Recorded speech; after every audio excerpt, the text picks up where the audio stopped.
যোৱা 2 বছৰ আগত যেতিয়া অম্বুবাচী মেলাত কামাখ্যা মন্দিৰলৈ গৈছিলো তেতিয়া ওপৰলৈ যোৱাত বহুত অসুবিধাৰ সৃষ্টি হৈছিলে, বহুত ডাঙৰ লাইন আছিলে।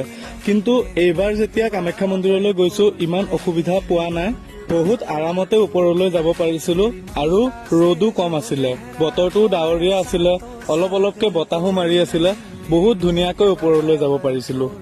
কণ কণ ল'ৰা ছোৱালীৰ পৰা বহুতো বৃদ্ধ মানুহকো ওপৰলৈ উঠি অহা দেখিছিলো।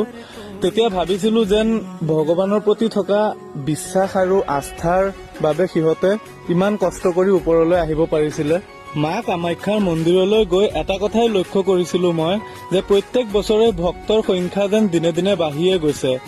মা কামাখ্যাক যেন দিনে দিনে বহুতো মানুহে বিশ্বাস কৰিবলৈ লৈছে। বিশ্বৰ বিভিন্ন প্ৰান্তৰ পৰা বহুতো ভক্তৰ সমাগম ঘটে।